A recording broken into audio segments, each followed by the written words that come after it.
ونؤمن به ونتوكل عليه ونعوذ بالله من شرور أنفسنا ومن سيئات أعمالنا من يهده الله فلا مضل له ومن يضلله فلا هادي له ونشهد أن لا إله إلا الله وحده لا شريك له ونشهد أن محمدا عبده ورسوله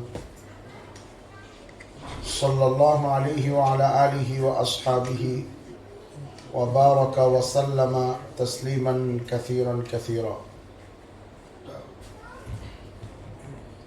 أما بعد فأعوذ بالله من الشيطان الرجيم بسم الله الرحمن الرحيم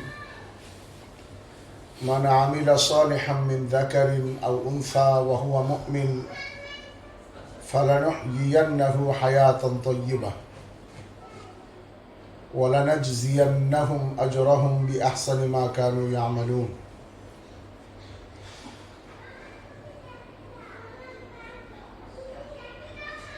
صدق الله العظيم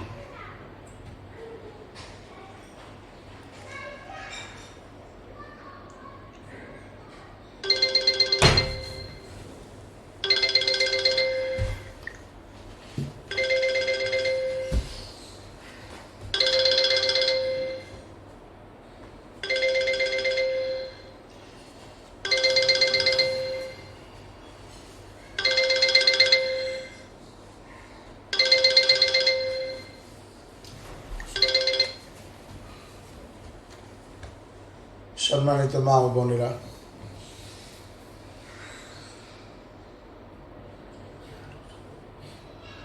আল্লাহ পাকের অনেক বড় ইহসান ফজল, আল্লাহ পাকের দয়া যে আল্লাহ পাক আমাদেরকে দুনিয়ার এই ছোট্ট জিন্দেগির মূল্যবান সময় থেকে কিছুটা সময়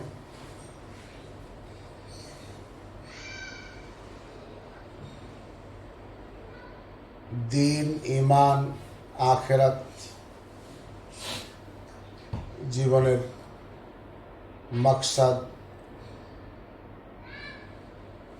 আল্লাহ পাক কেন আমাদেরকে পাঠাইছেন, আল্লাহর রসুলের কথা, এক কথায় দিন ও দিনের মেহনত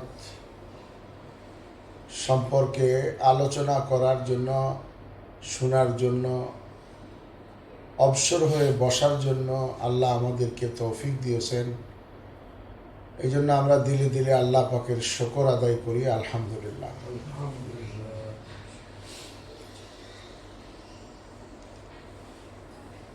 मेरी मोहतरमा माँ और बहनों, দুনিয়ার সব ভাষা, সব বর্ণের, সব শ্রেণীর, সব পেশার, সব ধরনের মানুষের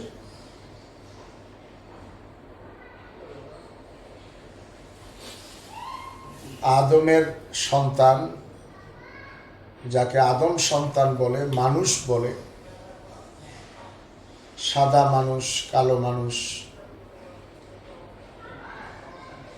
পুরুষ মানুষ অথবা মহিলা মানুষ, ধনী মানুষ অথবা গরিব মানুষ, শিক্ষিত মানুষ অথবা পড়ালেখা জানে না, নিরক্ষর মানুষ, বয়স্ক মানুষ অথবা যুবক অথবা কিশোর, আরব অনারব, সারা বিশ্বের সকল প্রকার মানুষের কাম্য বস্তু হল শান্তিময় একটা জীবন।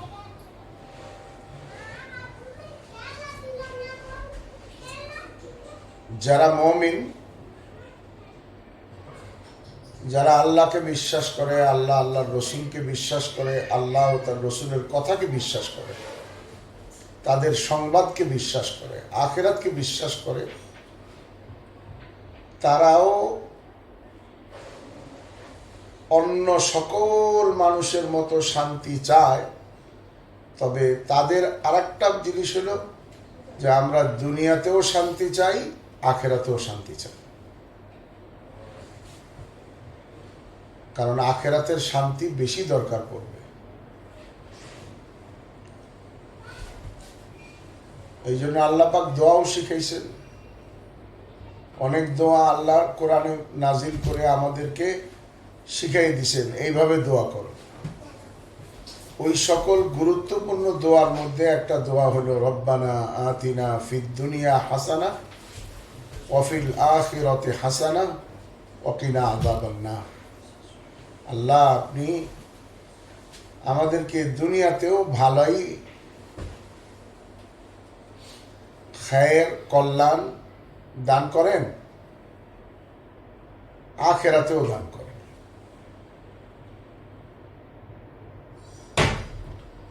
দুনিয়ার জীবনে শান্তি, এটা তো সব ধরনের মানুষরাই চায়। তবে ইমানদারের দুনিয়ার শান্তিটা হলো আখেরাতের ছায়া, অর্থাৎ ইমানদারের আসল কাম্য শান্তিটা হলো আখেরাতের জন্য, যারা আখেরাতকে বিশ্বাস করে। আখেরাত হলো তাদের আসল। কারণ আমরা দুনিয়াতে যেমন দেখি, একবেলা খাবার বেশি খাইলে মনে হয় যেন, তখন বুঝি না যে ক্ষুধার কষ্ট কি বা আবার খাইতে হবে, এই প্রয়োজন বোধটাই থাকে না। কিন্তু সকাল হইতে না হইতেই আবার যখন হজম হয়ে যায়, আবার ক্ষুধা পিপাসা লাগে। প্রতিদিন সকালে নাস্তা করি, দুপুরে খিদা লাগে, দুপুরে খানা খাই, রাতে আবার ক্ষুধা লাগে। তো প্রতিদিন আমাদের ক্ষুধা লাগে, প্রতিদিন আমাদের পিপাসা লাগে, প্রতিদিন রাত্রিবেলা ঘুমাই, সকালে উঠে কাজকাম করে আবার ক্লান্ত হয়ে আবার রাত্রিবেলা ঘুম আসে, সুযোগ হলে দুপুরেও ঘুমাই। এই যে দুনিয়াতে খাবারের প্রয়োজন, দুনিয়াতে ঘুমের প্রয়োজন, পানির প্রয়োজন, আরামের প্রয়োজন, পোশাকের প্রয়োজন, এই প্রয়োজনগুলি দুনিয়াতে যে প্রয়োজন হয়, এটা তো আমরা চোখে দেখতেছি। এই এখন বসে আছি, এখনই আমাদের অনেকের হয়তো পিপাসা লাগছে, একটু পরে পানির প্রয়োজন হবে, কারো ওয়াশরুমের প্রয়োজন হবে। প্রত্যেক দিন আমরা এটা প্রত্যক্ষ করি। পানাহারের প্রয়োজন, বিশ্রামের প্রয়োজন, কাপড় চোপড়ের প্রয়োজন, এরপরে বাড়তে থাকে দুনিয়াতে। এই প্রত্যক্ষ করার কারণে দুনিয়ার প্রয়োজনগুলি আমরা বুঝি এবং এই প্রয়োজনগুলি মিটাইবার জন্য আমরাও মেহনত করি। আমাদের স্বামী, আমাদের মাহরাম পুরুষ, আমাদের বাপ ভাইকেও আমরা তৈরি করি, তারাও যেন মেহনত করে। হ্যাঁ, মেহনত একটু ভাগ করে করি, দুই রকম করি। পুরুষদেরকে আমরা তৈরি করছি যে তোমরা অর্থ উপার্জন করো, ঘরের প্রয়োজনীয় বস্তু আসবাবপত্র কিনে আনো। আর মেয়েদেরকে আমরা তৈরি করি যে তোমরা রান্না করো আর ঘরের আসবাবপত্রের যত্ন নাও, বাচ্চার যত্ন নাও। এইভাবে আমরা দুই পক্ষ, পুরুষ মহিলা, স্বামী স্ত্রী, আমরা দুই পক্ষ মিলে চেষ্টা করি আমাদের দুনিয়ার জীবনটা যাতে কি হয়, সুন্দর হয়। কারণ আমরা প্রত্যক্ষ করি, প্রতিদিন আমাদের দরকার হয়।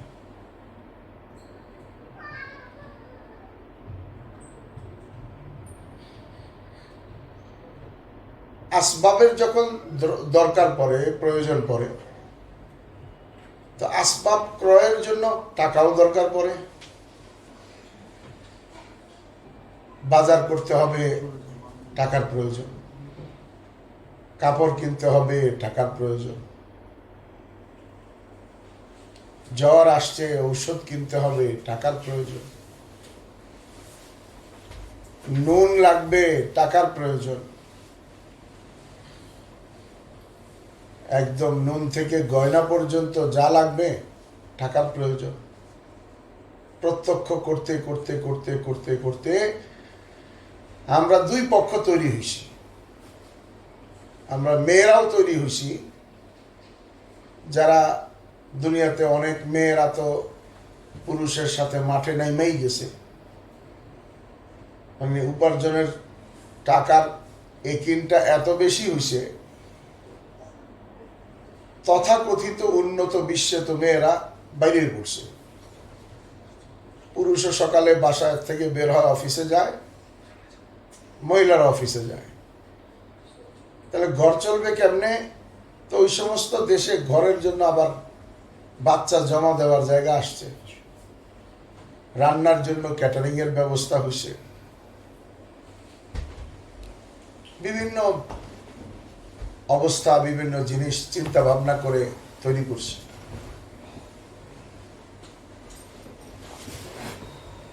আলহামদুলিল্লাহ, ইমানদাররা এইটুক বুঝছে যে প্রয়োজন তো আছে। তো আমাদের দেশে আলহামদুলিল্লাহ এখনো সিংহভাগ মানুষ এটা বুঝে যে প্রয়োজন হইলেও আমরা মেয়েরাও নাইমা পড়বো রাস্তায়, এতটা দরকার পড়ে নাই, এতটা না। মানে একজনের রৌদ্রের মধ্যে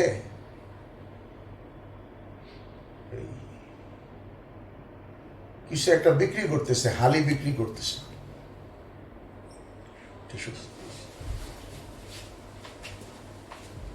তো রৌদ্রের কারণে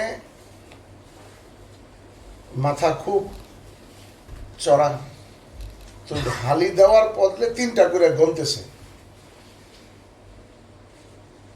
তো ক্রেতা জিজ্ঞাসা করছে, কিরে ভাই 3টা করে দিতেছেন যে, হালিতে 4টা করে না? কার কইেন না, রোদ্রে মাথা টাথা গরম হয়ে গেছে, তো পাগল হওয়ার উপক্রম, পাগল হওয়ার মতো হয়ে গেছে, এই জন্য 3টা খেয়াল করি নাই।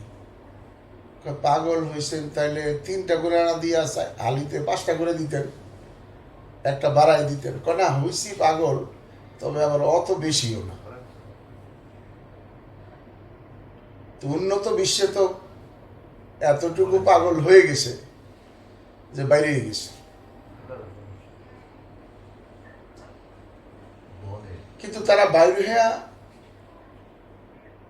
সবাই মিলে এই শান্তিটা আনতে পারেনি। দুই পক্ষ মিলেই চেষ্টা করছে, মাঝখান থেকে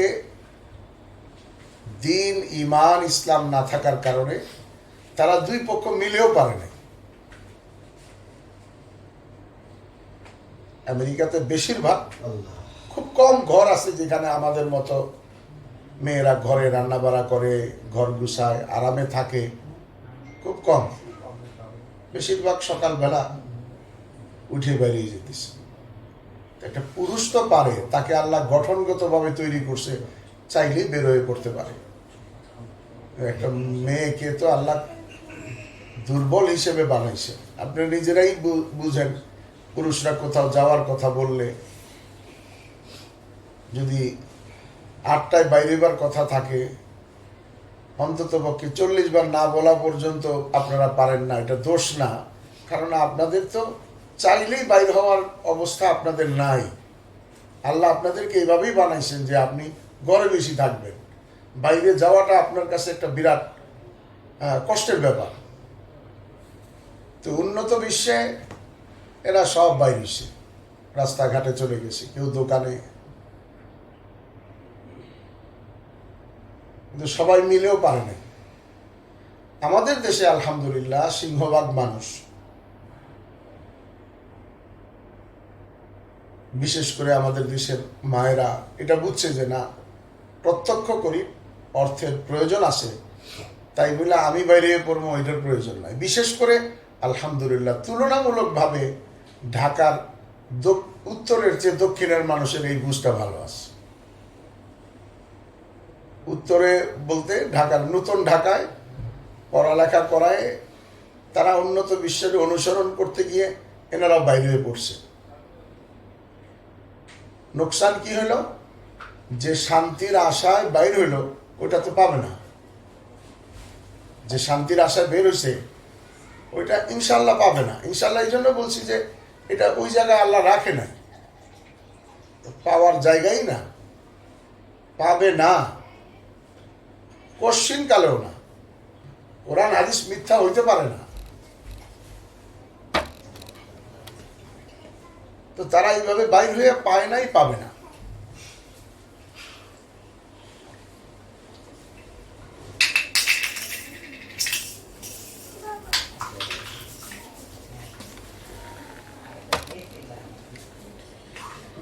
আল্লাহ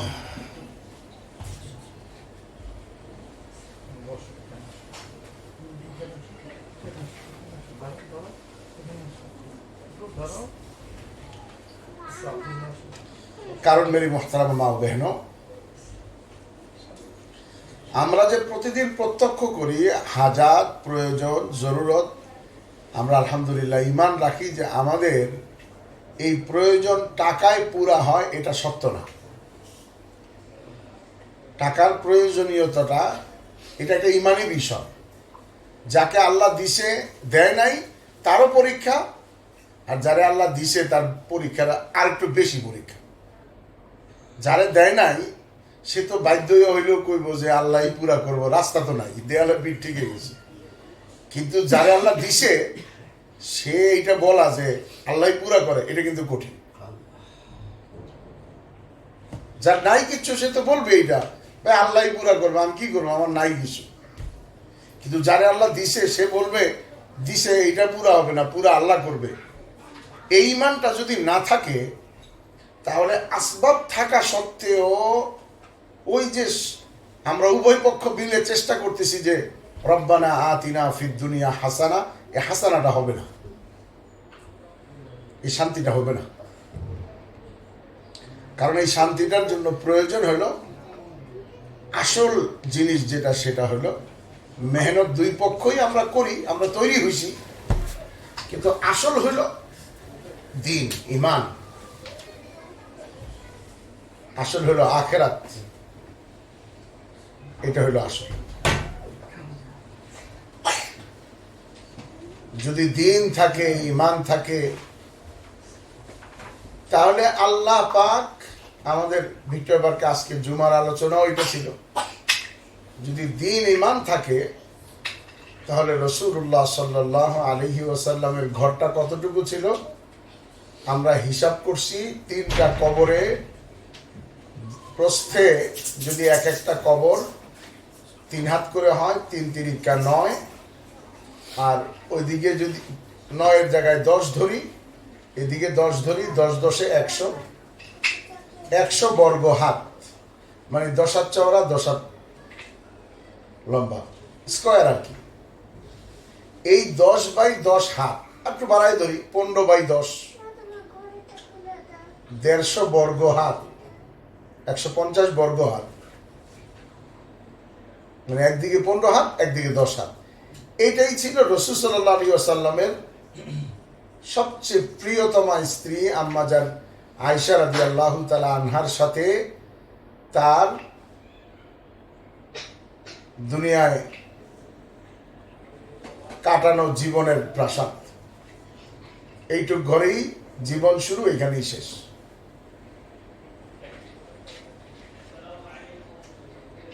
আল্লাহ পাক ওই 15 হাত ঘরের মধ্যে এত সুখ, এত শান্তি, এত ইজ্জত, এত সম্মান,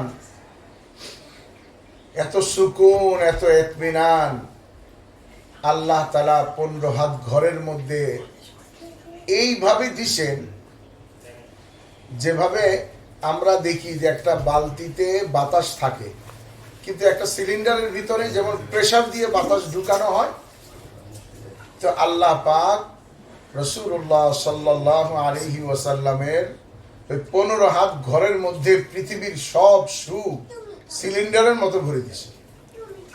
এর চেয়ে সুখী ঘর, এর চেয়ে শান্তির কোনো ঘর দুনিয়ার কোথাও ছিল না, এখনো নাই, ভবিষ্যতেও আসবে না। কি ছিল মুহাম্মদ সাল্লাল্লাহু আলাইহি ওয়াসাল্লামের ঘরে? আমাদের ঘরে কি নাই বলেন? আমাদের এই ওয়ারিতে যারা আপনারা থাকেন, আল্লাহ আপনাদের ঘরে আরো বরকত দেন। আপনাদের ঘরের একটা চেয়ার বিক্রি করলে মুহাম্মদ সাল্লাল্লাহু আলাইহি ওয়াসাল্লামের ঘরের যা ছিল এগুলা সব কিনা যেত একটা চেয়ার বেশি। আপনাদের এই ওয়ারির মানুষের ঘরে আল্লাহ পাক যে সচ্ছলতা দিছেন, অনেকের ঘরের এমন সাজসজ্জা আছে যে একটা ঝাড়বাতি আছে, যে ঝাড়বাতিটা বিক্রি করলে হুজুর সাল্লাল্লাহু আলাইহি ওয়াসাল্লামের 23 বছরের জীবনের, আয়েশা রাদিয়াল্লাহু তাআলা আনহার সাথে তার অতীত গোটা 23 বছরের জীবনের পানাহারের ব্যবস্থা হয়ে যেত আপনার ঘরের একটা ঝাড়বাতি বেশিলেন। আপনার এটা সমস্যা কিছু না, এটার মধ্যে অশুভ কিছু নাই। ব্যাপারটা হলো ওনার ঘরে এত দারিদ্রতা, এত অভাবের পরেও সুখ ছিল। বিশ্বের সমস্ত সুখ সিলিন্ডারের মতো ভর্তি করা কেন? তার কারণ হলো সুখকে আকর্ষণ করার, শান্তিকে আকর্ষিত করার, হাসানাকে ঘরে আনার যে পাইপলাইন, এটা মুহাম্মদ সাল্লাল্লাহু আলাইহি ওয়াসাল্লামের ঘরে সুন্দর ব্যবস্থা করা ছিল।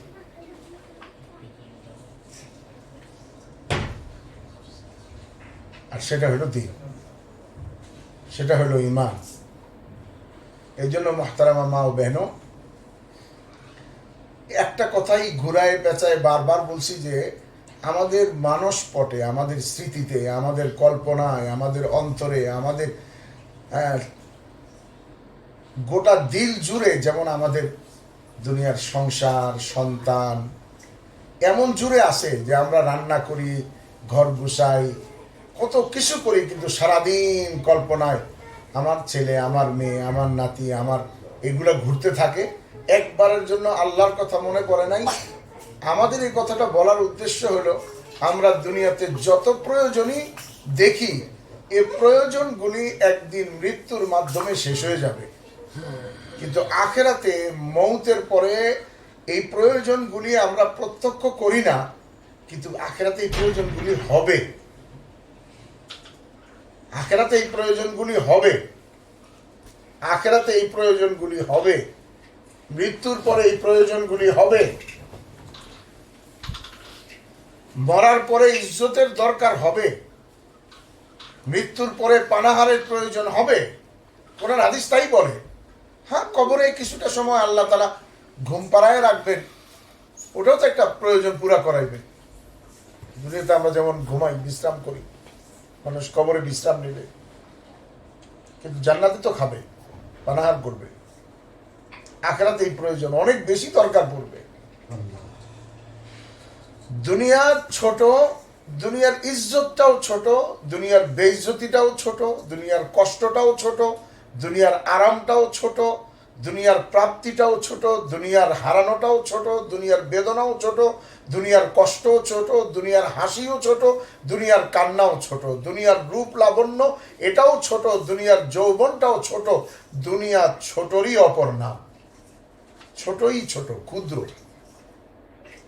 আখিরাত বড়, আখিরাতের রূপ লাবণ্য যেটা দিবে বড়, কত বড়।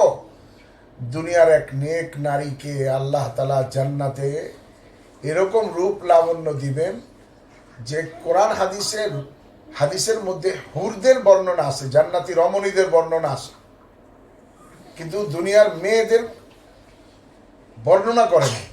শুধু এইটুক বর্ণনা করছে যে হুরদের কথা যা শুনছো এটাকে ইন্টু 70 দাও, 70 দিয়া গুণ দাও, তার চেয়ে 70 গুণ বেশি, না 70,000 গুণ, 70 গুণ বেশি। 70,000 দিলে তোমরা আলোতে অসুবিধা হয়ে যাবে।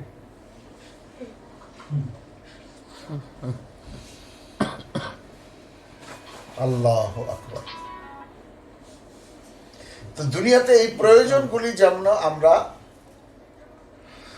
অনুভব করি, এই প্রয়োজনগুলি মৃত্যুর পরে হবে। এইটাই তো পার্থক্য গায়ের মুসলিম আর আমাদের মধ্যে, যে ওরা এই ছোট্ট প্রয়োজনটাকে বুঝতে পারছে, এটার জন্য কত চমকপ্রদ, কত রকমের আয়োজন করছে, যে এই প্রয়োজন পুরা করার জন্য কত কিছুর আবিষ্কার করছে। আমাদেরকে যদি বলে তোমরা মুসলমানরা কি করছো, আমরা বলতে পারার কথা, পারি না যদিও, বলতে পারার কথা এটা যে আমরা আবিষ্কার করছি দিন, ঈমান। আবিষ্কার বলতে আমরা এটার উপরে চলছি, যেটা দিয়ে তুমি এত আবিষ্কার করছো মাত্র 60 বছরের জন্য, আর আমরা ঈমান, দিন, আল্লাহ, রসুল, আখেরাত, দিনের মেহনতের উপরে উঠছি আখেরাতের লক্ষ লক্ষ লক্ষ লক্ষ লক্ষ লক্ষ কোটি কোটি বছরের জন্য। সাহারা মরুভূমির প্রতিটি বালুকণা, এক একটা বালুকণা 100 বছর। তার মানে হুজুরের জামানা থেকে এই পর্যন্ত মাত্র 15টা বালুকণা, 15টা বালু আঙ্গুলে ধরে মনে করেন এক জায়গায় রাখা হচ্ছে। আর গোটা মরুভূমি এরকম 100 বছর করে যদি ধরা হয়, এটা যত বড় হইতে পারে, আখেরাত তার চেয়েও বেশি বড়। আখেরাত তার চেয়েও বেশি বড়। তো দুনিয়ার প্রয়োজনগুলি আমরা প্রত্যক্ষ করি, দুনিয়ার প্রয়োজনগুলির সম্মুখীন হই, অনুভব করি, আবার প্রয়োজনগুলি পুরা করার জন্য চেষ্টাও করি। আমরাও করি, পুরুষরাও করি। হ্যাঁ, পুরুষরা বাইরে করে, আমরা ভিতরে মেহনত করি, আমরা কষ্ট স্বীকার করি, ত্যাগ স্বীকার করি, আমরা ত্যাগ স্বীকার করি, পুরুষরাও মহিলারাও। একজন পুরুষ বিদেশে কামাই করতে যায়, বিবাহের পরপর এয়ারপোর্টে গিয়ে দাঁড়ায় দেখেন প্রতিদিন এই ঘটনা দৃশ্যমান। বিবাহের 1 মাস পর, 7 দিন পর, 10 দিন পর, 15 দিন পর বিদেশে যাইতেছে এয়ারপোর্টে, ছেলেও কান্নাকাটি করে, মেয়েও কান্নাকাটি করে, কারো কোনো অভিযোগ নাই। ওইখানে কোনো সাংবাদিক যাইয়া এর বিরুদ্ধচারণ করে না, যেটার বিপরীত কিছু একটা ব্যবস্থা হোক। কেন এরকম হবে? কোথায় আসছে এটা যে একটা মেয়েকে বিবাহ করে এইভাবে ফালায় বিদেশে? কেউ বলে না, সবাই বলে এটাই ভালো, এই লোকটা বুদ্ধিমান। বেউকুফ হলো তারা যারা বিবাহের পরে 4 মাসে গেছে, সালে গেছে, যদি খালি কেউ খবর পাইছে, বাস। কে শিখাইছে? কোন ইসলাম এটা? তো মেরি মোহতারামা মা বেহনো, দুনিয়ার লাইনে তারা ত্যাগ স্বীকার করে, কোরবানি করে, কি জন্য? যে আমাদের দুনিয়ার জীবনটা সুন্দর হয়, দুনিয়ার প্রয়োজনগুলি পুরা হয়। বাস আমাদের আজকের আলোচনা আমাদের দিলের মধ্যে এইটা বসে যে আমরা দিন এবং দিনের মেহনতের মাধ্যমে আমাদের জীবনে দিন আনবো, অর্থাৎ ঈমান, আমল, আখলাক এতটুকু আনবো যে আমরা এই কথাটা আমাদের দিলে 24 ঘন্টা বসে যে আখেরাতেও আমার প্রয়োজন আছে, আখেরাতের প্রয়োজন আমার পুরা করতে হবে। এমন দৃশ্যমান হয় আখেরাত। একজন ব্যবসায়ী ব্যবসা করে, আমি দেখছি অনেককে, সে আল্লাহর ঘরে বসা, বাইতুল্লাহর জায়গায় পর্যন্ত বসা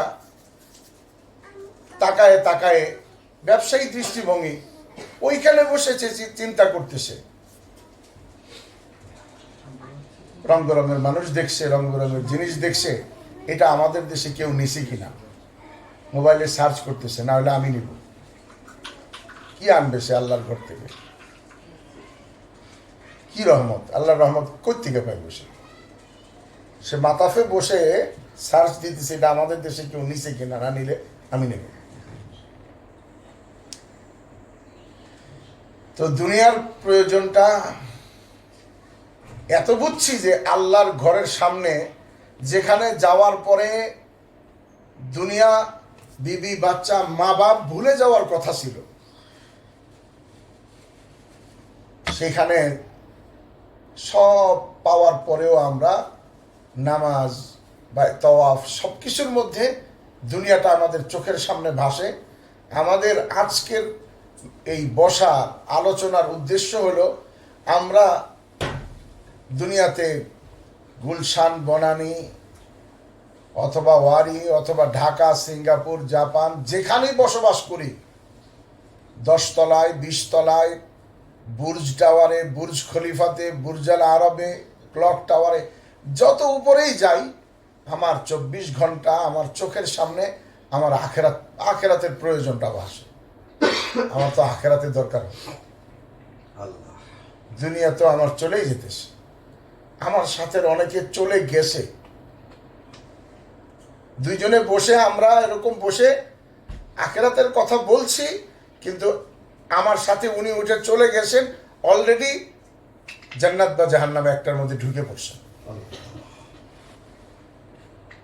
অনেকে আমাদের মসজিদ থেকে, আমাদের আত্মীয় থেকে, আমাদের বিল্ডিং থেকে অনেক চলে গেছে। তা আমাদের এই ওয়ারির এই সুন্দর সুন্দর বাসাগুলিতে প্রত্যেকটা মা আর বোন এরকম হয়, তারা ঘরের মধ্যে থেকে জিম্মাদারি পুরা করে, দায়িত্ব পুরা করে, এত অবহেলা করে না। ইমানদার মহিলারা এরকম না যে ইমানদার মহিলারা তাদের ঘর সুন্দর হইতে পারে না, তারা রান্না বাড়া করে না, এরা এক জায়গায় জায়নামাজে বিছায়া লাইট বন্ধ করে আল্লাহ আল্লাহ করতে থাকে, এরকম না, একদমই না। ইমানদার মেয়েরা ঘরও গুছায়, পরিপাটি রাখে। আশরাফ আলী থানভী রহমতুল্লাহ আলী বলছেন, কিছু জিনিস সপ্তাহে একবার করো।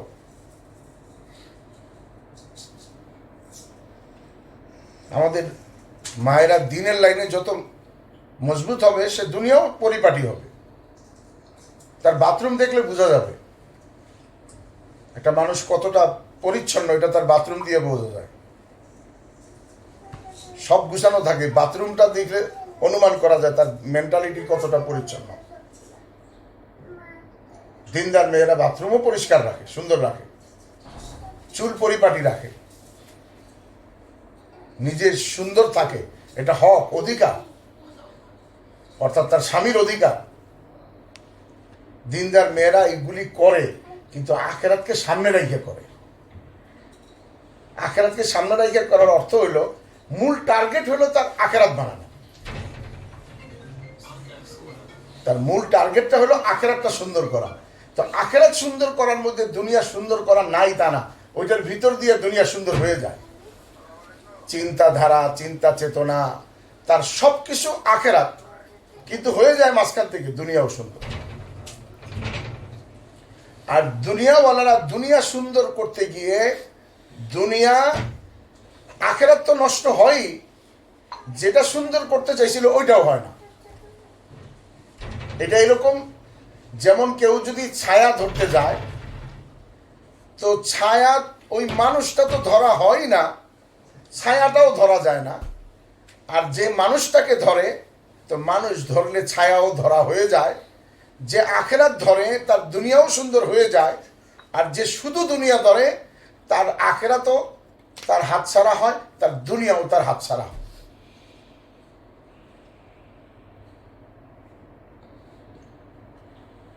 দিনদার মেয়েরা ঘরের ভিতরে আখেরাতকে সামনে রেখে করে, রান্না করে আখেরাত সামনে রেখে করে। একটা খাইতে বৈশা একবার লবণ আনতে গেছে, একবার মরিচ আনতে গেছে, রান্না করতে গিয়ে একবার এই হলুদের ডিব্বা হাত দিছে, মরিচের ডিব্বা হাত দিছে, জিরার ডিব্বা হাত দিছে। আমরা মুসলমানরাও কি কখনো চিন্তা করছি যে আমার এইটাতে নেকি হবে। এই জন্য তো বিরক্ত হই। এই জন্য সবাই চেষ্টা করে যে কাজের মানুষ দিয়ে সব করা, ওইটা আমি পারবো না, আমি কি তোমার বাঁধি নাকি? আপনারা বলেন না, এটা অন্য জায়গায় বলে যারা জানে না। কিন্তু মহতারাম মা বহন, যে মুসলমান আখেরাত, যে মহিলা আখেরাত সামনে বানায়, সে এই সব আখেরাত সামনে রেখে করে, যার কারণে এই কথাটা স্বামীর কাছে বলার প্রয়োজন হয় না, যা আমি সব করব, আমি কি বাঁধি নাকি, এটা বলে না। কেন বলে না? এই জন্য বলে না যে সে এটা করে তো আখেরাতের জন্য। সে জানে যতবার মরিচ, হলুদ, জিরা, লবণ, পানি, চুলা হাত দিবে, হাদিস অনুপাতে প্রতিবারে তার গুনাহ মাফ হবে।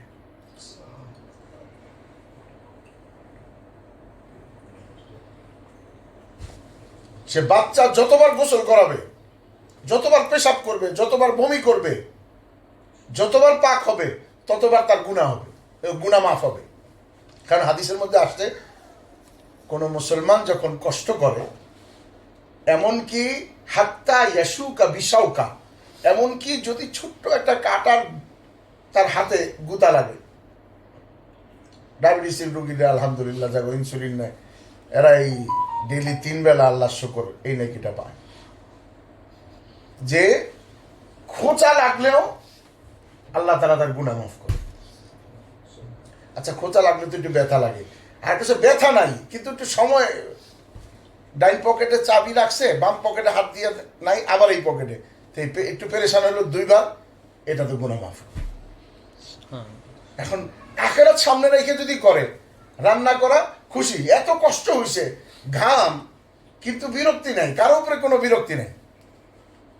কাজের মানুষ আছে, তাকে দিয়েও করাইছে, কিন্তু নিজেও চিন্তা করছি যে আমি এই নেকিটা ছাড়বো কেন, কারণ আমার তো আখেরাত প্রয়োজন। দুনিয়া প্রয়োজন হওয়ার কারণে দুনিয়া একটা মেয়ের সাজতে কষ্ট হয় না, মুখ ধুইতে কষ্ট হয় না, সাজার পরে এটাকে ধরে রাখতে কষ্ট হয় না। ইমানদার যদি হয় তাহলে অজু আটকে রাখতেও তার কষ্ট হয় না, ওয়াশরুমে যাওয়ার দরকার হয় তাও যায় না, কষ্ট হয় না, কষ্ট স্বীকার করে। কোনোদিন অভিযোগ করছে কারো কাছে? করে নাই। কেন? এটার মধ্যে সে তার নিজের ভালো দেখছে, কারণ এটা তার চাহিদা। তো আখেরাত আমাদের চাহিদার বস্তু, আখেরাত আমাদের চাহিদার বস্তু। মৌতের সাথে সাথে আমাদের এই প্রত্যেকটা প্রয়োজন মৌতের পরপর আমাদের দরকার পড়ে, মৌতের পরপর আমাদের আখেরাতের এই প্রত্যেকটা জিনিস দরকার। এই জন্য আমাদের দুনিয়ায় আমার ঘরটা দেখার বিষয় না যে কত স্কয়ার ফিট, দেখার বিষয় না যে কত তলায়, দেখার বিষয় না যে কোন ফেস, সাউথ ফেস না নর্থ ফেস, দেখার বিষয় না যে আমার ঘরটার দুনিয়াবি হাইসিয়তে কতটুকু, দেখার বিষয় আমার ঘরের ভিতরে আখেরাতকে সামনে রাখা আমি আমার ঘরটাকে কতটুকু সাজাইছি। আমার জরুরত দুনিয়ার লাইনে প্রয়োজন পুরা করি, কিন্তু আখেরাত আমার সামনে কতটুকু। যার সামনে আখেরাত তার কষ্ট তত কম, তার কোনো কষ্ট নাই, তার কোনো কষ্ট নাই, তার কোনো অভিযোগ নাই। দুনিয়াওয়ালারা এত মেশিন বানাইবার পর অভিযোগ শেষ হয় নাই।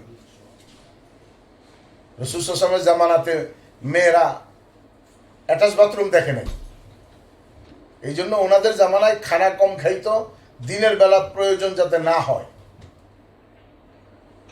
রাতে অন্ধকারে যাইতো, দূরবর্তী এলাকায় যাইতো। চিন্তা করছেন একবারও অ্যাটাচ বাথরুম ছিল না ওই জামানায়, তাহলে কেমন কষ্টটা হয়েছে তাদের, যারা পর্দা করছে কিন্তু আবার বাথরুমের প্রয়োজন যদি হয়েছে।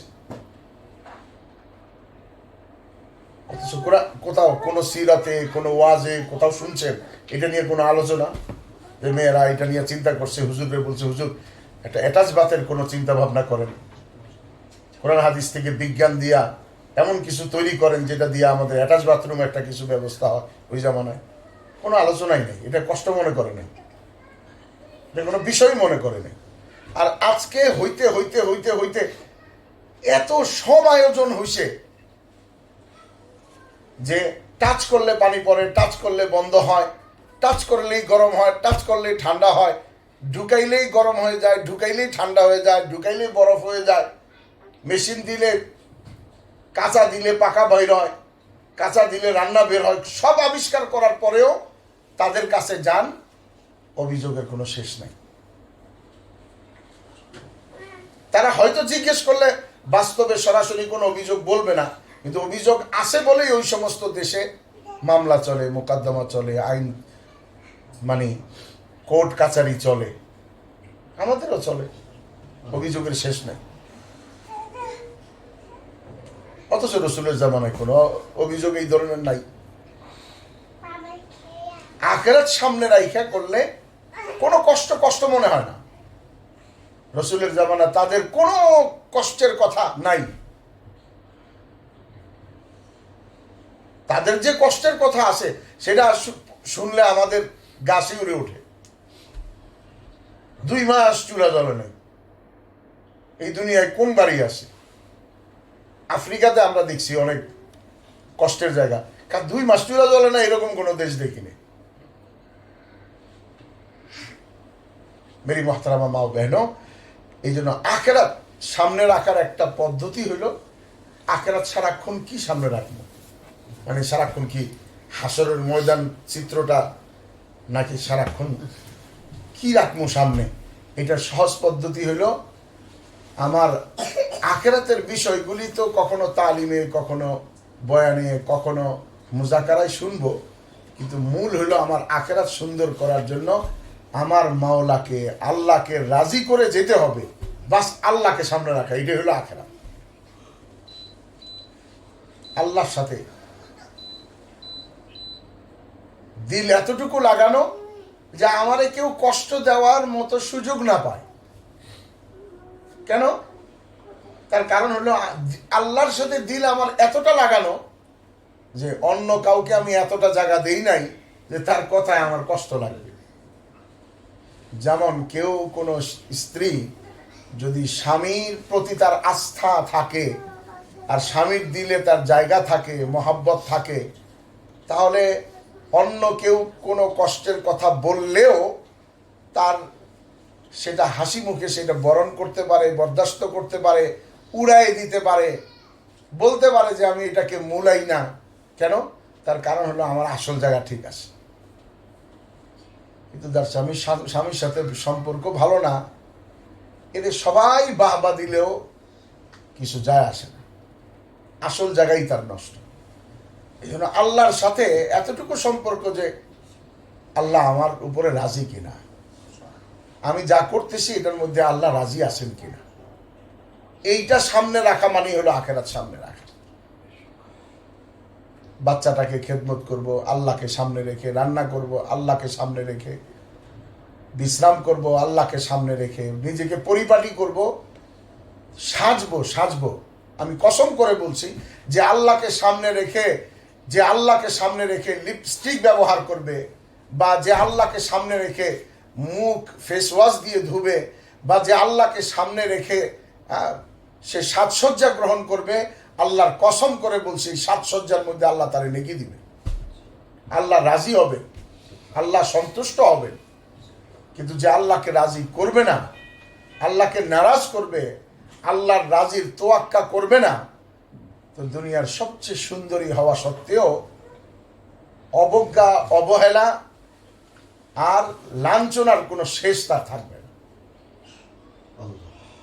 কিছুদিন বড় বড় বিখ্যাত যাদের আলোচনা পেপার পত্রিকায় আসতো, এরা বিশ্বের সবচেয়ে নামি দামি সুন্দরী, নামি দামি খানদান, কিন্তু এদের মৌত, এদের শেষ জীবন কতটা ন্যাক্কার এবং ধিক্কার যোগ্য হয়েছে আমরাই দেখছি। আমরা এরকম ছোটবেলায় একজনের বিবাহ দেখার জন্য, তখন টেলিভিশন ঘরে ঘরে ছিল না, পকেটে ছিল না, ঘরে ঘরে তো আগে কইতো, এখন পকেটে ছিল না। তখন 2, 4, 5, 10টা ঘর পরে একটা টেলিভিশন ছিল।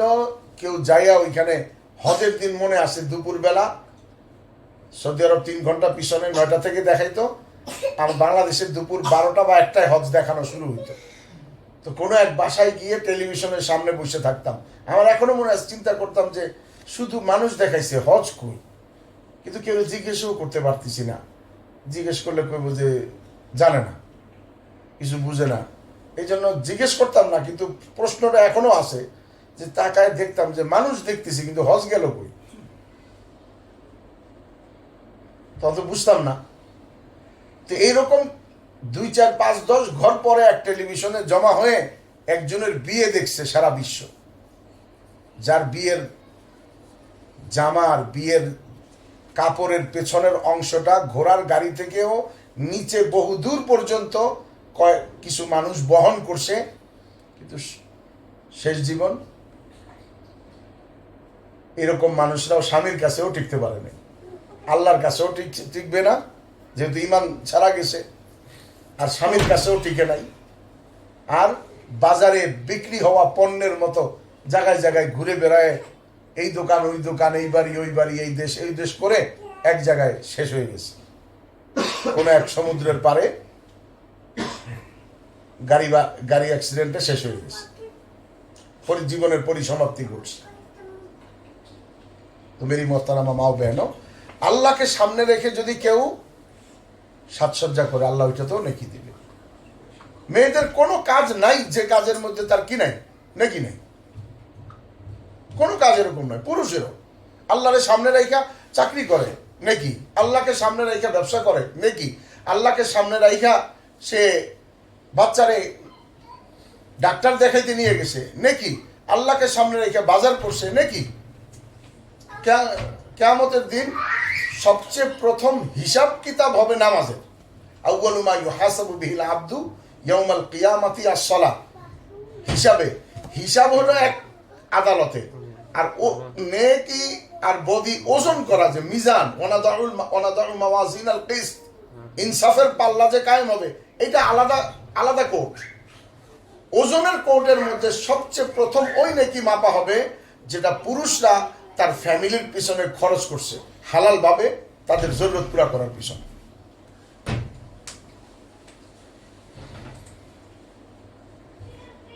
মেরি মোহতারামা মা ও বেহনো, তো এই আল্লাহকে সামনে রেখে ঘর সংসার চালাইতে হইলে, আল্লাহকে সামনে রাইখা আখিরাতকে সামনে রেখে জীবন চালাইতে হইলে মেহনত লাগে। মেহনতের মাধ্যমে এটা সম্ভব হবে, মেহনত ছাড়া সম্ভব না। আমরা দুনিয়ার জন্য মেহনত করছি, পরিশ্রম যেটা করছি এইটাই করব, আল্লাহকে দিলে নিয়ে আগে মেহনত করে তারপরে করেন, এইটাই করেন। যেমন একজন লোক অসুস্থ, আপনার স্বাদ মজা এটার জন্য আলাদা কোনো মশলা লাগবে না, এই মশলা দিয়েই রান্না করবেন, মজা লাগবে। আগে সুস্থ হন, আপনার সমস্যা জিহ্বা, সমস্যা আপনার পেটে, আপনি চিকিৎসা করে সুস্থ হন, এই তরকারি মজা লাগবে। আপনি যদি বলেন এখন যে না আমার এই মশলা বাদ দাও, নতুন মশলা আনো, বুঝছি মজা লাগতেছে না, দুনিয়ার সব মশলা আনলেও লাভ নাই, কারণ আপনার সমস্যা জিহ্বা, মশলা না। তো আমাদের দুনিয়ার দায়িত্ব যা পুরা করতেছি এগুলোই করব, নতুন কিছু করা লাগবে না। কিন্তু আল্লাহকে সামনে রেখে করি তো মজা চেঞ্জ হয়ে যাবে। আর দুনিয়া হইল মেরি মোহতারামা মা ও বেহনো কিছু জিম্মাদারি পুরা করার জায়গা। পুরুষের কিছু জিম্মাদারি, মেয়েদের কিছু জিম্মাদারি, যার যার জিম্মাদারি পুরা করবে, দুনিয়ার জীবনটা সুন্দর হবে, চলতে থাকবে গাড়ি। সেই জন্য মা বোনরা ঘরের মধ্যে একটা ইমানি জিম্মাদারি হলো রোজানা নামাজটাকে আউয়াল ওয়াক্তের মধ্যে আদায় করা, দিনই একটা জিম্মাদারি, দিনই জিম্মাদারি, যেমন নামাজ ওয়াক্ত মতো আদায় করা। আমি নিজেকেই বুঝাইবো যে আমি যদি 1 ঘন্টা 2 ঘন্টা 2.5 ঘন্টা চুলার পাশে পাকঘরে, যার যার বাসায় যত হাই পাওয়ারের এসি থাকুক, পাকঘরে এসি লাগায় না, তার কারণ হলো ওটা একটা মানে দ্বিমুখী জিনিস। পাকঘর তো চুলা জ্বালাইবার জায়গা, মেলে সাধারণত এরকম হয় না। তা আমি যদি রোজানা 1-2 ঘন্টা চুলার পাশে থাকতে পারি, আমি যদি রান্না বান্না করতে পারি, এত কষ্ট এত কিছুর ভিতরে মাথা ব্যথা, তার ভিতরেও চুলার কাছে যাইতে হইতেছে, তাহলে আমি সারাদিনে 5 ওয়াক্ত নামাজ পড়তে, এক এক ওয়াক্তের মধ্যে 10 থেকে 15 মিনিট মেয়েদের জন্য, কারণ তাদের তো আজান যাওয়া আসা আর কিছু নাই, যেই ঘরে পড়তেছে ওই ঘরেই, যেখানে ঘুমাইতেছে ওইখানেই, শুধু জায়নামাজ বিষয়ে ইতমিনানের সাথে নামাজটা আদায় করবে, ইতমিনানের সাথে সেজদাটা দিবে। সেজদাটা এরকম মায়ার সেজদা হয় যে ওই বুজুর্গের মতো হয় যে, হুজুর আপনি নামাজ পড়েন কিন্তু এত লম্বা সেজদা করেন কেন? সে আসলে কি, মানে আমি ইচ্ছা করে করি তা না, আমি যখন সেজদা করি তখন মনে হয় আমার আল্লাহ আমাকে আদর করে আমার মাথায় হাত বুলাইতেছেন, এই জন্য একটু দেরি করি। যেমন আদরের মানুষকে মানুষ বুকে জড়ায় ধরে তার পিঠে বা মাথায় হাত বুলায়, আর আমার সেজদার সময় আমি অনুভব করি আস-সাজিদু ইয়াসজুদু বাইনা কাদামাইর রহমান, আমি আল্লাহর পায়ের কাছে আমার মাথা রাখছি, আল্লাহ আমার মাথার মধ্যে হাত বুলাই দিচ্ছে। জিম্মাদারির সাথে আউয়াল ওয়াক্তে রোজানা 5 ওয়াক্ত নামাজ সময় মতো আদায় করে নেওয়া, নিজের সাথে লড়াই করে, যুদ্ধ করে। হ্যাঁ, তবে মেহনত করলে আর যুদ্ধ করতে হবে না। হ্যাঁ, একটা সময় ওষুধ যুদ্ধ করে খাইতে হয়, যদি সুস্থতা পাইতে হয়, ভালো না লাগলেও খাইতে হয়। কিন্তু ঔষধটা যদি কোনো হালুয়া টাইপের হয়, মজার হয়, তাইলে তিতা ওষুধ মানুষ কেমনে খায়? 1 চামচ খাইতে কইছে, আধা চামচের একটু বেশি রয়ে খায়, এটা 1 চামচ হয়ে গেছে।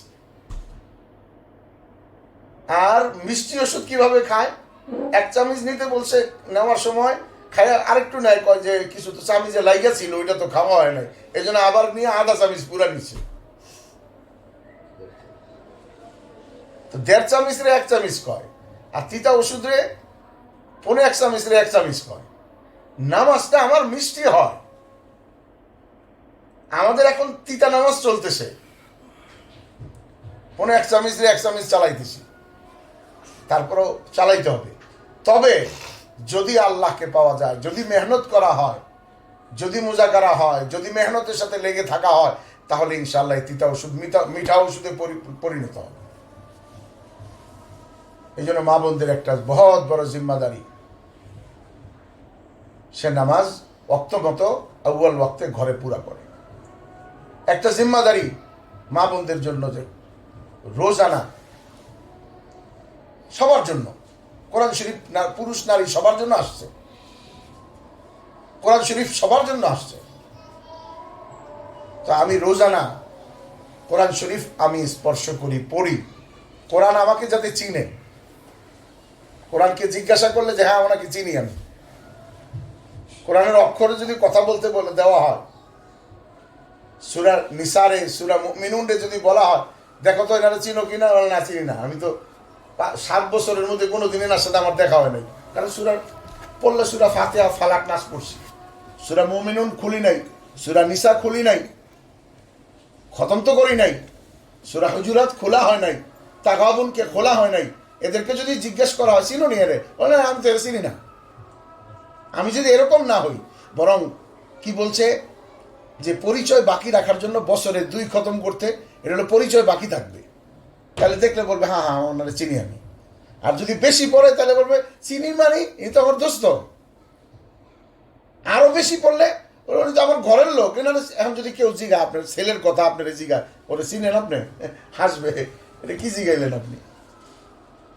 তো যখন মানুষ কোরআন বেশি পড়ে, তো কোরআন শরীফ তো কথা বলবে, কোরআন শরীফ যদি জিজ্ঞেস করে চিনো, তো হাদিস কি বলছে, এই লোক তো সাহেবে ভাই, এরা আল্লাহর পরিবারভুক্ত লোক,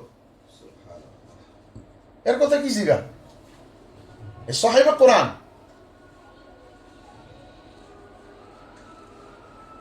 তো রোজানা কোরআন শরীফের সাথে সম্পর্ক হয়। রোজানা আমার ঘরে অবস্থান পর্দা পুশিদার সাথে হয়, পর্দার রেওয়াজ হয়ে যায়। পর্দা ইমানের কারণে, ইমান দুর্বল হওয়ার কারণে, যেমন গাছের গোড়া কাটলে একদম আগায় একটা ফুল ছিল ওইটা নুয়ে পড়ছে, গোড়া কাটার কারণে, ইমানের দুর্বলতার কারণে আজকে কোথায় পর্দা একজন মেয়ে করতো, সে করে তো নাই, যে করে সে করে কেন, এটা নিয়ে তার খাউজানি। আরে বোরকা তো পড়ছে সে, তোমার কেন সমস্যা হচ্ছে? আমরা একবার ইন্ডিয়ান এমবিসিতে গিয়ে দাঁড়াইছি, আমি আমাদের ঘরের মানুষ আইসা, আমরা দুইজন দুই লাইনে দাঁড়াইছি, মহিলা লাইনে আমি। তো তার সামনে একটা মেয়ে বেপর্দা, আমি দূর থেকে দেখছি যে তার হাত ধরা বা কিছু একটা হয়েছে। জিজ্ঞাসা করলাম কি সমস্যা কি? বলছে না, সে ওইখানে লাইনে দাঁড়ায় আর একদিক ফিরা ফিরা মানে বলতেছে যে কিছু মানুষের কারণে ইসলামটা এরকম হয়ে গেছে, মানে বিরক্তিকর, ইসলামটাকে খুব কঠিন। ওই যে বোরকা পরে দাঁড়াইছে, এটা শোনায় শোনায় আর দিক ফিরা, মানে এক ধরনের কথা আছে না, আর এক দিক ফিরা গাইল দেয় আর কি, যে গেলে আমি আপনার কই নেই তো, এরকম আর কি। তো আমাদের ঘরের মানুষ যে ছিল লাইনে, হাতটা ধরে জিগাইছে নামাজ পড়ছেন কেন? আচ্ছা পড়তা নয় বাড়াবাড়ি, নামাজ কি বাড়াবাড়ি? নামাজ তো আর বাড়াবাড়ি না, নামাজ পড়া হয়েছে। এখন মনে হইতেছে যে সাইরা দেমা কান্দা বাসি, না না, মানে এখন মুসলামসি শুরু করছে। সেই জন্য আমাদের রোজানা ঘরে থাকা পর্দার সাথে হয়, আমলই পর্দা। যে ঘরে পর্দার আমল থাকে, আমি দেখছি আমার ভাগ্নির মেয়ে, আমি যখন গেছি অনেকদিন, তখন প্রথম তো আমি বাইরে পড়াশোনার কারণে ঘরে যাতায়াত কম হয়েছে, আমারে কম দেখছে। তো আমি গেছি পরে যখন আমার ভাগ্নি আমার সামনে আসতেছে, তো তার মেয়ে তারে আটকায় ধরছে, হাত দিয়ে টেনে ধরছে, ওইখানে যাইও না। বলছে কেন? ওখানে একটা বেটা আছে, একটা লোক আছে। এখন মাহরামের স্তরটা তার জানা নাই, কিন্তু এইটুকু বুঝছে যে এই লোকটা তো আম্মা এই লোকের সামনে যাতায়াত করতে তো দেখি নাই। এই জন্য তার মারে হাত ধরছে, তার মা তারে বুঝাইছে যে না, এটা আমার মামা, এটা আমার আম্মার ভাই, তোমার জন্য তুমিও যাইতে পারবা সামনে, আমিও যাইতে পারবো, বুঝাইবার পরে যাইতে দিছে, আর আগেটাই না ধরছে। পর্দাটা আমাদের কাছে বোঝা না হয়, যেই জিনিস আমাদের সমাজে চলমান, এটাকে বলছে হাদিসের মধ্যে যেটা আসছে, কি বলে এটাকে, এবারত আমার মনে নাই, মানে আল্লাহ পাকের ইবাদত ও আনুগত্যকে আদত বানাও, অভ্যাস বানাও। অভ্যাস বানাইলে আর কোনো অসুবিধা নেই। ঝাল খাওয়ার অভ্যাস আছে, এটার জন্য আমাদের কি হাতা কাচাইতে হবে? এটার জন্য আগের থেকে কি মিষ্টি ঠান্ডা পানি টেবিলে সব রেডি রাখতে হবে, যে বিরাট ব্রাশ ফায়ার হবে এখন যে কাঁচামরিচ খাবো?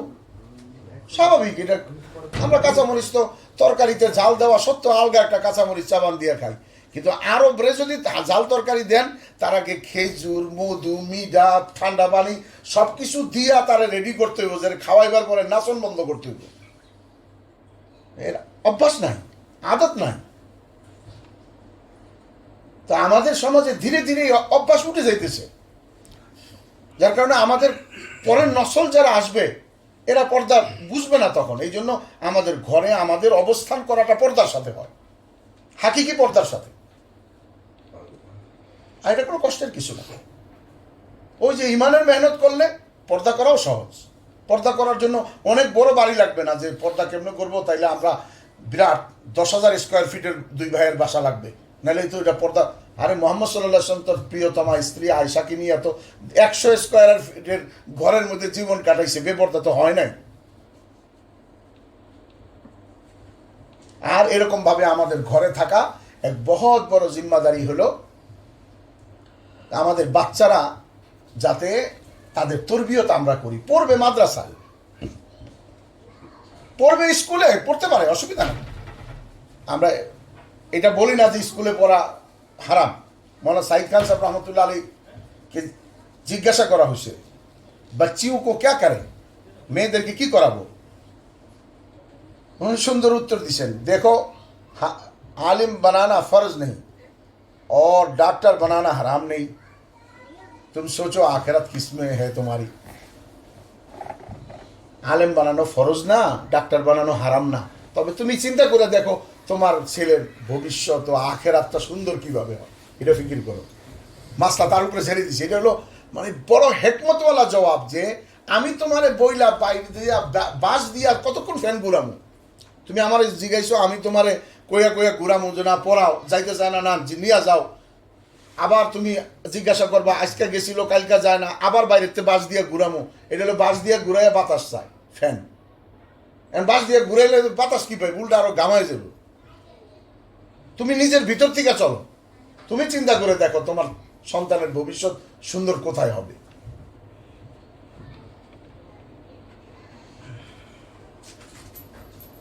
এখন বাচ্চার ক্ষেত্রে জিম্মাদারি অনেক লম্বা, অনেক লম্বা। মায়েদের জিম্মাদারি অনেক বেশি। যত বড় বড় দুনিয়াতে মানুষ পয়দা হয়েছে বলতে তৈরি হয়েছে, এদের বেশিরভাগ হয়েছে মানে মা বাপ দুইজনের মধ্যে মায়ের মেহনত 75%, বাপের হলো 25%। চাইছে খাজা মঈনুদ্দিন চিশতি, খাজা বখতিয়ার কাকি, চাইছে ওমর পালনপুরি, চাইছে মৌলানা এনামুল হাসান, চাই হোক মৌলানা জাকারিয়া সাহেব, চাই হোক সে হোসেন আহমদ মাদানী, চাই সে হোক মৌলানা ইলিয়াস সাহেব রহমতুল্লাহ আলী, সে যে লাইনের হোক, এই সব তালাশ করে দেখেন মায়েদের মেহনত তাদের পিছনে বেশি।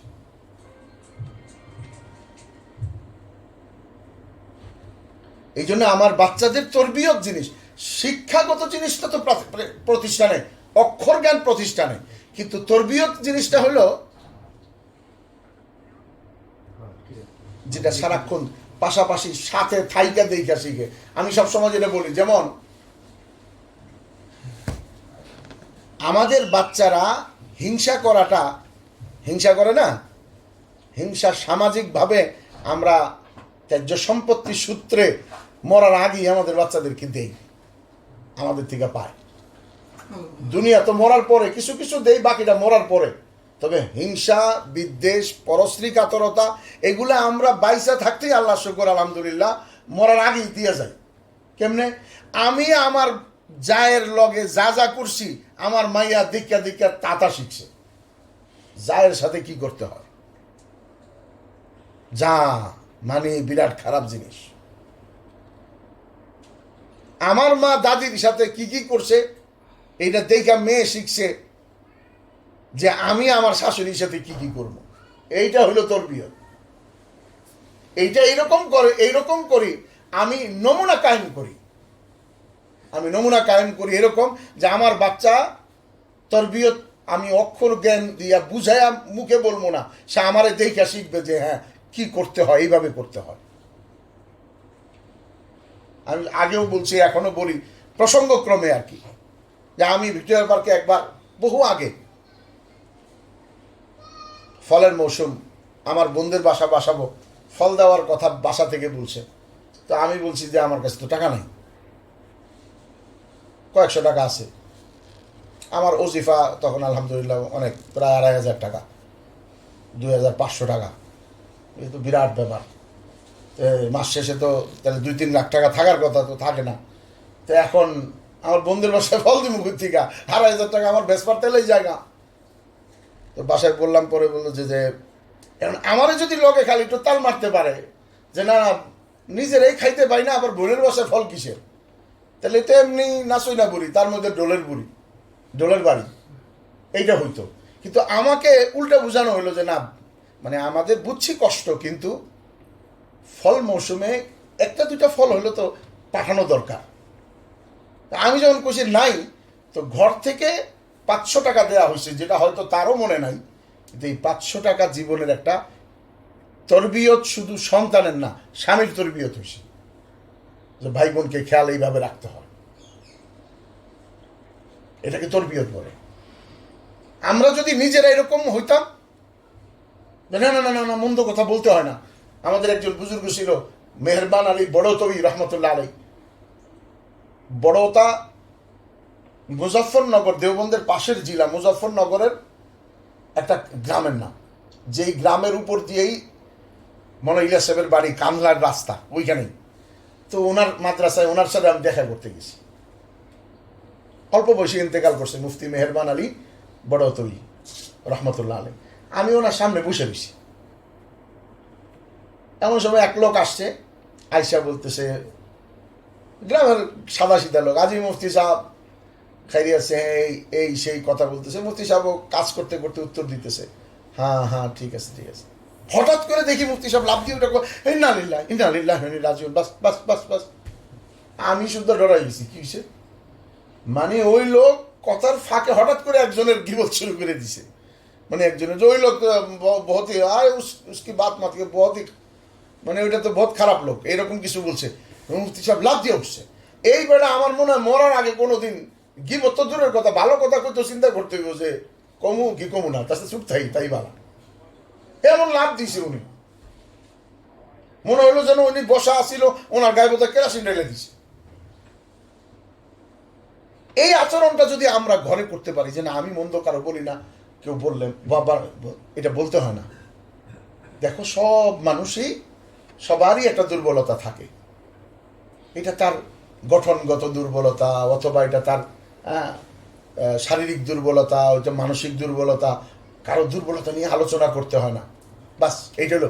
এখন আল গীবাত আসাদ্দু মিনাজ জিনা, আর গীবত নিয়ে হাদিস, এটা লম্বা চৌড়ার তাকরির, তার পড়াশোনা লাগবে না। এটা যদি নাও পড়ে তবুও সে শিখবে, এটা করা যায় না, এটা ভালো জিনিস না। এই তালিম, এই তরবিয়তওয়ালা বাচ্চাদেরকে বানানো। ঘরে একটা জিম্মাদারি হলো নেক স্ত্রীদের জন্য, তারা সন্তানের লালন পালন করে, জিকিরের ইহতেমাম করে, তেলাওয়াত করে, নামাজ পড়ে, সাথে তারা পরিষ্কার পরিচ্ছন্ন থাকে। এটা মেয়েদের একটা বড় গুণ, এটা খুব দরকার, পরিপাটি থাকা। নতুন জামা আমাকে সবসময় পড়তে হবে এটা তো কোনো জরুরি না। একজন আছে নতুন জামা পরে, যখন নতুন জামা তখন তো নতুন, কিন্তু নতুন এটা পড়া, এইটার 12টা না বাজাইবার পর্যন্ত এটা আর খুলবো না। এরপরে এটার বগলতলা ছিঁড়ছে, এরপরে পিঠে তরকারির ঝোল, মোটামুটি একদম একটা হোটেলের মেসিয়াল না হওয়া পর্যন্ত এটার গায়েতে খুলে না। এরকম না, পুরান জামা হলেও ধুয়ে পরিষ্কার পরিচ্ছন্ন, মানে সব সময় তাকে দেখা যায় চুলটা আঁচড়ানো, মাথায় ওড়না দেওয়া, কাপড়টা সুন্দর পরিপাটি। আমি উদাহরণ বলি, আমাদের কাকালের মৌলানা ফারুক সাহেব রহমতুল্লাহ আলী কিছুদিন আগে ইন্তেকাল করছে।